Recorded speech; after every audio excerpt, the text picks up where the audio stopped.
जब माफियाओं और अपराधियों के साम्राज्य पर बुलडोजर गरजता है तो विरोधी ही नहीं, अन्याय और अधर्म का काल भी थर्रा उठता है।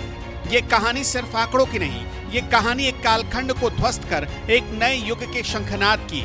ये कहानी उस सनातन रक्षक की जिसने गौ माता को बेबसी और कत्ल खानों के अंधेरे से निकालकर उत्तर प्रदेश के स्वाभिमान के सिंहासन पर बिठा दिया। ये कहानी है बुलडोजर बाबा के उस विजन की जहां आस्था व अर्थव्यवस्था की सबसे बड़ी ताकत बन चुकी है।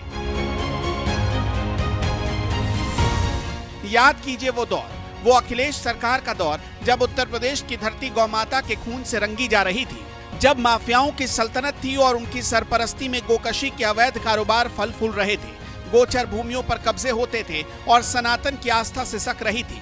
गौ माता त्राहिमाम कर रही थी, लेकिन सत्ता के कानों पर जूं तक नहीं रेंग रही थी।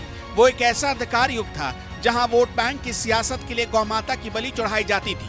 तस्करों के हौसले इतने बुलंद थे कि वो दिन दहाड़े गायों को ट्रकों में ठूस कर मौत के घाट उतार देते थे। और फिर 2017 में हुआ धर्म और न्याय का सूर्योदय।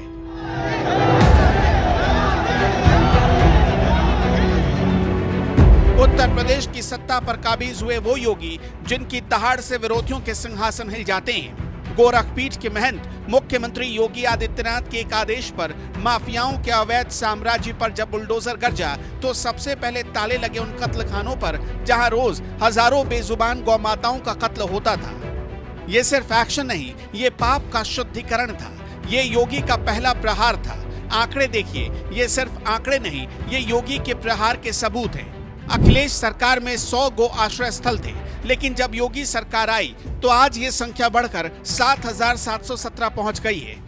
कहां 100 और कहां 7,717। जमीन आसमान का ये फर्क बताता है कि नियत और नीति में कितना अंतर है। आज 12,52,000 से ज्यादा निराश्रित गौ माताएं इन भव्य गो संरक्षण केंद्रों में सुरक्षित है।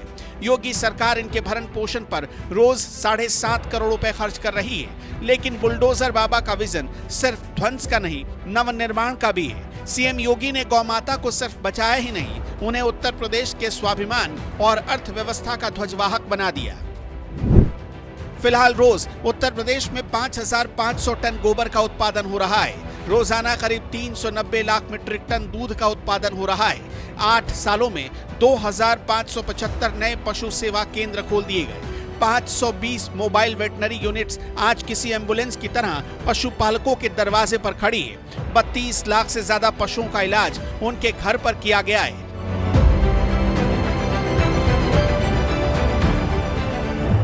योगी का राज मतलब सरकार आपके द्वार। जिस गोबर को कल तक अपमान समझा जाता था, आज वही गोबर सोना उगल रहा है।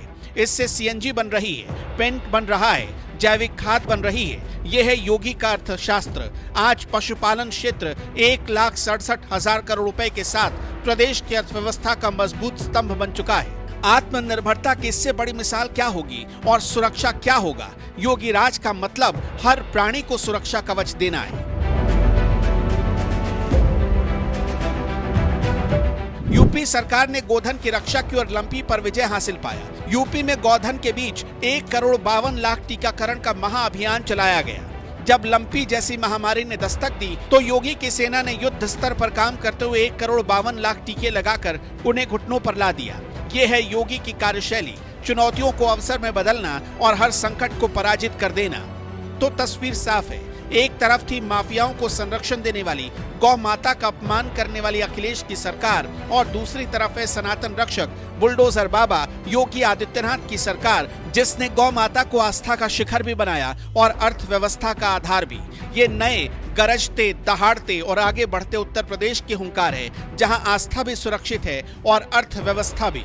और इस हुंकार से विरोधियों के सिंहासन हिल रहे हैं।